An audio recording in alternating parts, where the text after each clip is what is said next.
আউযুবিল্লাহি মিনাশ শাইতানির রাজিম বিসমিল্লাহির রহমানির রহিম। দূর ও কাছের যে যেখানে আছেন সবার প্রতি তৃতীয় শুভেচ্ছা ও সালাম। আসসালামু আলাইকুম রহমতুল্লাহি ওয়া বারাকাতুহু। সামরিক কিছুদিন যাবৎ দেখতেছি যে ডক্টর মিজানুর রহমান আল আজহারি উনি বাংলাদেশে আইছেন। আসার পরে ঢাকা সরাদি উদ্যানে উনি সভা করতেছেন। কয়েকটা ইউটিউব চ্যানেল বা কয়েকটা মিডিয়া দেখলাম, সেটা নামধারী মিডিয়া তেমন না, যদিও আমার মনে হয় লোকাল, কিন্তু এগুলাতে প্রচার করতেছেন যে মিজানুর রহমান আজহারি সাহেব উনি সরাদি উদ্যানে সভা করবেন। কিন্তু দুঃখের বিষয় হলো, গতকালকে একটা ভিডিও দেখলাম, লাইভ প্রচার করতেছে, সেখানে কিছু লাইভ প্রচারের মধ্যে কিছু ভুল ত্রুটি আমি দেখতে পেলাম। সেই ভুল ত্রুটিগুলা, এখন মোটামুটি গরমের সিজন সময় উনি কোট এবং জ্যাকেট কিনতে আছেন, তাতে বোঝা গেল যে এটা শীতের মৌসুমের একটা ভিডিও।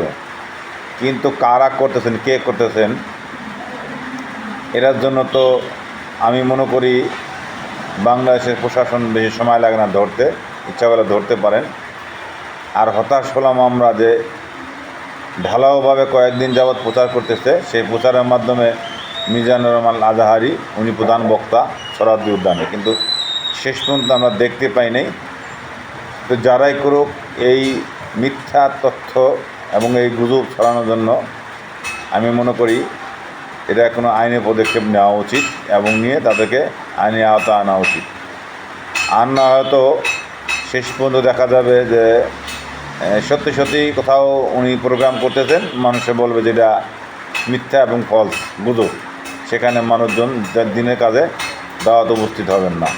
তবে এখানে উপস্থিত যদি না হন, সেক্ষেত্রে আমরা সাধারণ জনগণ যারা আছি, আমরা ইসলামের কিছু শিখবো বা সেখান থেকে কিছু জানবো, বুঝবো, সেই জিনিসগুলো থেকে আমরা মাহরুম হয়ে গেলাম। তা আমি মনে করি এই মিথ্যা গুজব যারা ছড়াইছেন, হইলে তাদের ব্যাপারে কোনো আইনের পদক্ষেপ নিয়ে ব্যবস্থা করবেন। আর নয় হয়তো জানি না, হয়তো মিজানুর রহমান আজহারি সাহেব এটার সাথে কোনো জড়িত আছেন কি না। যদি জড়িত না থাকেন, তাহলে আমরা আশা করব এটার ব্যাপারে এই যে মিথ্যা প্রচারণা করার জন্য তাদেরকে আইনি আওতা আনতে হবে। আর না হয় কিন্তু মানুষ একের পর এক এভাবে ধোঁকাবাজি করে যাবে। তাও দেখলাম কালকে একবারে ফেসবুক লাইভে দেখলাম, লাইভ সম্প্রচার করতেছেন।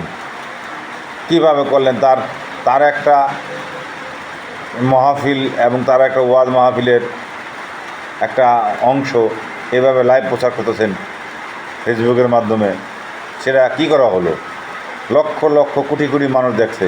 আমি মনে করি যার পেজে করছে, সেই পেজটা দ্রুত আইনি পদক্ষেপ নেওয়া উচিত এবং আইনি পদক্ষেপ নেবেন। আর আমরা ওনার আশা করি উনি এই ব্যাপারে পদক্ষেপ নেবেন, যেন এই ফালতু এবং এই ভুয়া কাজ করার জন্য আর যেন কেউ সাহস না হয়। এই জন্যই সবার কাছে অনুরোধ করব, বাংলাদেশের যারা মিডিয়া আছেন তারা যেন অন্তত এই গুজবগুলো না ছড়ান। আর এই জন্য আমি বিশেষভাবে অনুরোধ করব যে মিজানুর আজহারি সাহেবের যারা সত্যিকারই ভালোবাসেন, অনুসারী যারা, তারা অন্তত এই লাইভটা দেখে যেন তারা ব্যবস্থা নেন। তবে এই পর্যন্তই। আল্লাহ হাফেজ। আসসালামু আলাইকুম রহমতুল্লাহি ওয়া বারাকাতুহু।